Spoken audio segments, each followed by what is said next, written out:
Hello guys, welcome back sa ating channel Metro Manila Subway Update, North Avenue and Defoe update natin. Nandito po ako sa Agam Road, Ombudsman na ating ipinapakita.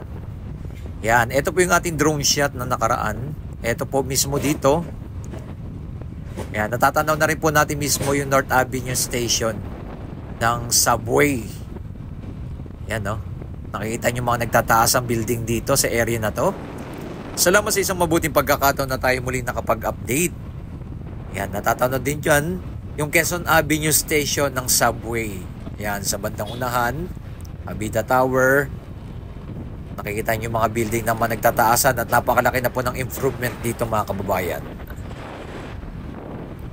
Yan, tuloy-tuloy po ang ating pag-update dito po sa Metro Manila Subway. Isa sa napakalaking proyekto dito sa ating bansa. Nakauna-unahan po na magkakaroon tayo ng subway. Yan, siyempre sa panguna ng JICA, ang partnership ng Japan at ang Pilipinas. Yan, nandito na po tayo mismo. Ito po yung MRT-7 na tuloy-tuloy rin po nating in-update mula dito sa May Common Station hanggang dyan sa San Jose del Monte, Bulacan. Ang inaabangan na lang po natin dyan ang lahat ng mga station, mga kababayan. Kitang-kita nyo naman po ang MRT-7 ay ito'y tuloy-tuloy na rin po ang ginagawa ang lahat ng station. Mula dyan po muna mag-i-start sa may SM Fairview hanggang dito sa joint station ang MRT-7 na ating inaabangan sa mga hinaharap na sana'y matapos na. Kasi pa dito sa daanan nito pag mga rush hour ay grabe talaga mga traffic dito. Hindi talaga maiwasan kaya napakaganda.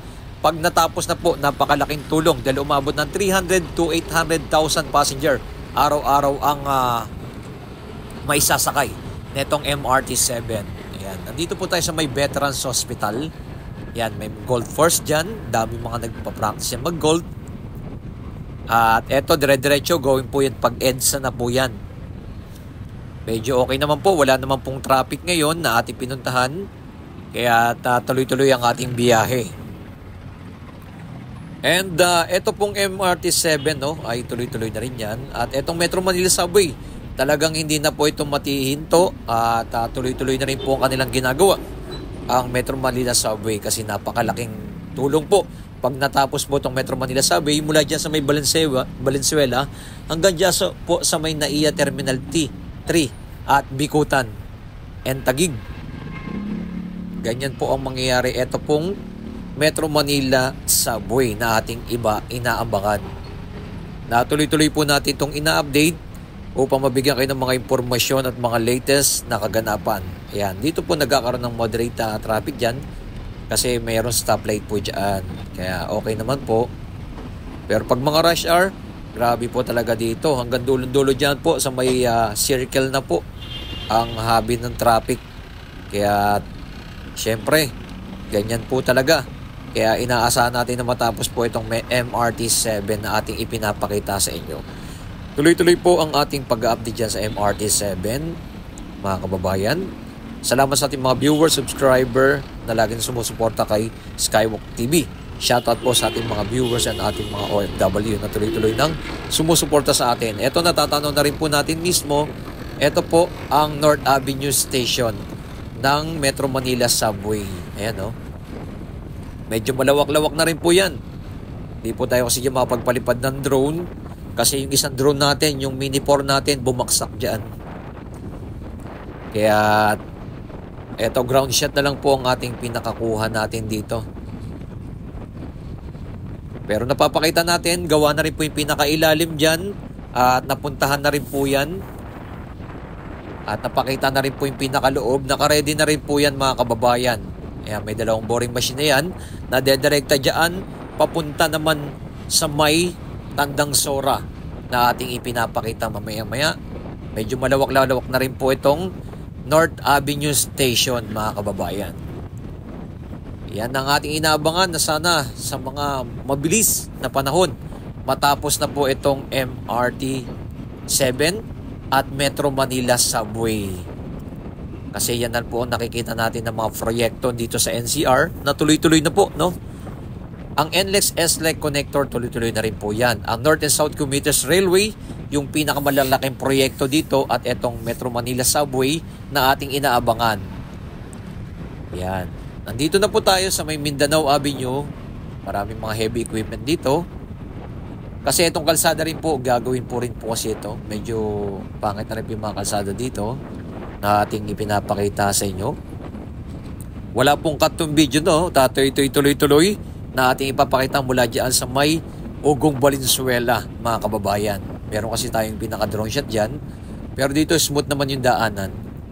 Nagkakaroon lang po dito ng mga problema kasi tanghaling tapat tayo punta dito ay pag mga rush hour. Yan po talaga yung pinakamahirap dyan, umaga tsaka yung hapon na. Pero ngayong oras, ang ganda ng daanan. Talagang tuloy-tuloy. Walang traffic ating nakikita sa inyo. And comment nyo na below mga kababayan kung masabi nyo po dito sa Metro Manila Subway na ating inaabangan. Na tuloy-tuloy na po sana ang kanilang paggawa. At syempre, inaasa na rin natin na sana'y matapos na rin po ito sa mga hinaharap. Yan, kauna-unahan po yan dito sa atin. Ang Metro Manila Subway.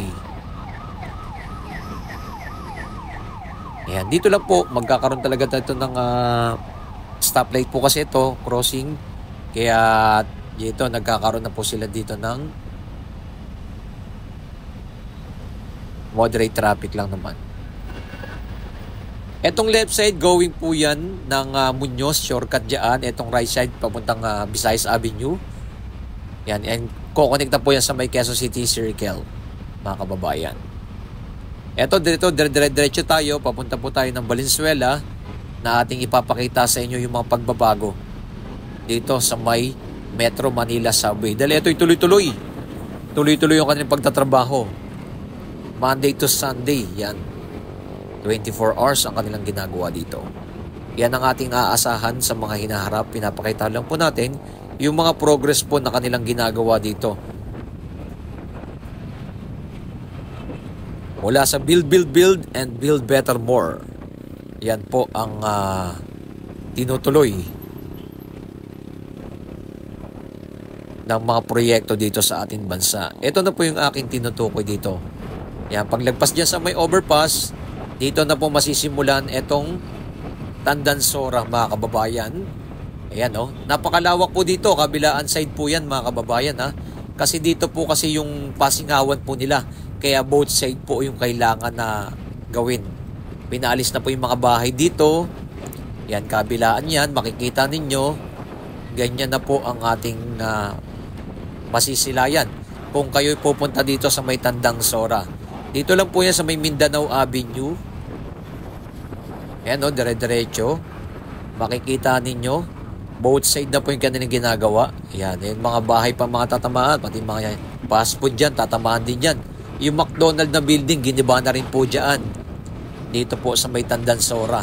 Ito, dyan po mismo yung station sa ating left side na ating aabangan. Talagang sana'y matapos na itong lahat ng mga proyekto nito para ang ating mga kababayan ay makinabang. Sana mabawasan na po, or mawala na ang mga korupsyon dito sa ating bansa.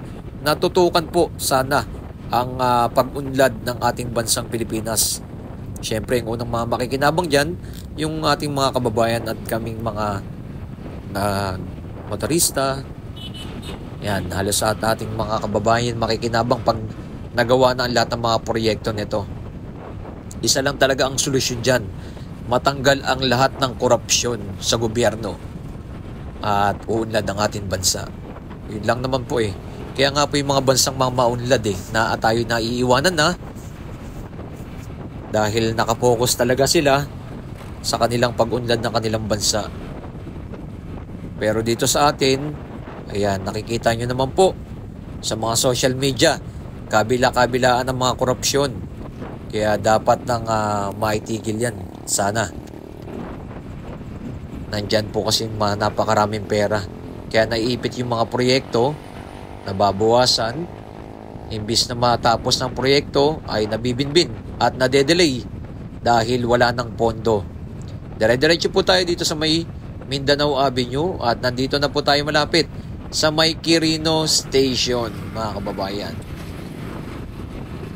Bihira na lang po kasi makapagpalipad dito sa lugar na to, mga kababayan, na ating tuloy-tuloy na ating pinapakita sa inyo.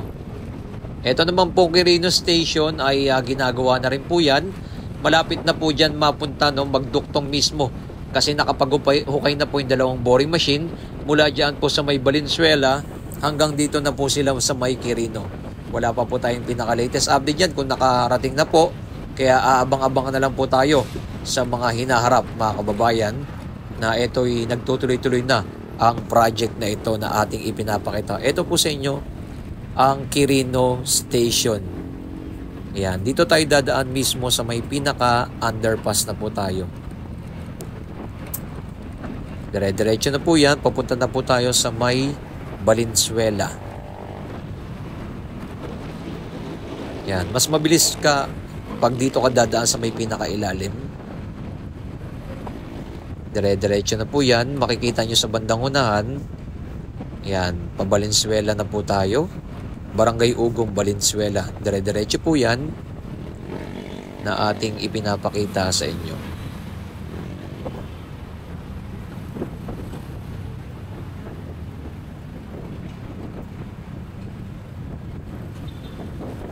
Dito rin pong may shortcut din po itong dadaan mismo dyan sa NLEX. And papakita natin sa inyo yung shortcut na daanan dito sa papuntang NLEX.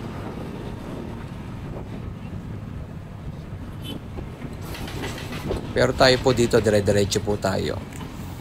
Dito po sa may Valenzuela, medyo malawak-lawak na rin po yung kanilang ginagawa dito. At napakalawak na po ng kanilang mga sakop na area dito na ating ipapakita sa inyo. Yan, nagkakaroon na dito ng moderate traffic kasi dito kakaliwa na sila. Papunta na po yan ng NLEX, papunta ng Valenzuela, papuntang MacArthur Highway. Yan po ang mga shortcutan na daanan dyan. Pero tayo dire-diretso po yan. Itong ating right side makikita ninyo. Yan, mula dyan sa may kulay blue. Ito, sakop na po ito ng subway. Dito po sa may Valenzuela. ND4 mga kababayan. Yan, no, napakalawak po ng area po na to. Natuloy-tuloy na rin po ang kanilang ginagawa dito. Yan. Dito sa area na to, tuloy-tuloy po ang mga nagtatrabaho dito at nakikita na po natin yung mga progress po dito. Tuloy-tuloy na rin po yung paghuhukay, no, ng boring machine. Ayun, no, mga naipon ng mga lupa galing dyan sa ilalim ng boring machine.